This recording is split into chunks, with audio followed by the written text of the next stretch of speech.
సద్దుకాయలు అందరూ కూడా పిలాతు దగ్గరికి వెళ్ళి, అయ్యా 3వ దినమున తిరిగి లేస్తానని చెప్పాడు యేసయ్య. కాబట్టి యేసు ఆ విధంగా చెప్పాడు కాబట్టి మరి దానికి కావలి పెట్టాలి అని చెప్పారంట వాళ్ళు, దానికి కావలి ఉంచమని. ఆ సమయం అందు మరి ఆ కావలి ఉండడానికి ఎంతమంది ఉన్నారు ఆ సమాధికి కావలి అంటే, నేను కొంచెం హిస్టరీ చెప్పి తర్వాత మీకు చెప్తామని అనుకుంటున్నాను.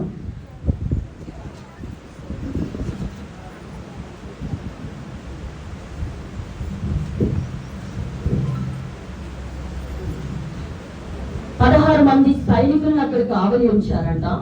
4 దాన్ని కాపలా కాస్తూ ఉన్నారు, 12 మంది నిద్రపోతూ ఉన్నారంట. అలాగే 4 గంటలకి ఒకసారి 4 గంటలకు ఒకసారి డ్యూటీ మారుతూ చేస్తూ ఉన్నారు. ఆయన ఆ సమాధికి ఏదైతే రాయి అడ్డు పెట్టారో ఆ రాతికి ఏం చేశారంట, ఆ రాతిని ఈ యొక్క 16 మంది 12 మంది కలిసి ఆ రాతిని 8 మంది కలిసి తోస్తే గానీ అది కదలని రాయి, అంత బరువు అంట ఆ రాయి, మూసివేసిన రాయి. మరి ఆ రాతికి ఈ యొక్క స్టాంప్ చేస్తారు కదా, ఐ మీన్ రాజముద్రిక లాగా దాన్ని ఏమంటారు, లక్కతో దాన్ని ఏమంటారు బ్రదర్, లక్కతో వేస్తారు కదా ముద్ర, సీల్, ఎగ్జాక్ట్లీ సీల్ వేస్తారు కదా, అలాగా సీల్ వేసి ఆయన బయటికి రాకూడదు, ఆయన యొక్క ఏదైతే ప్రాఫెసీ ఇచ్చారో అది నెరవేరకూడదు అని అక్కడ కావలి ఉన్నారంట, కావలి వాళ్ళు. తర్వాత దానికి కీలు, సీల్ అంటే కీలు పూసి ముద్ర వేశారంట.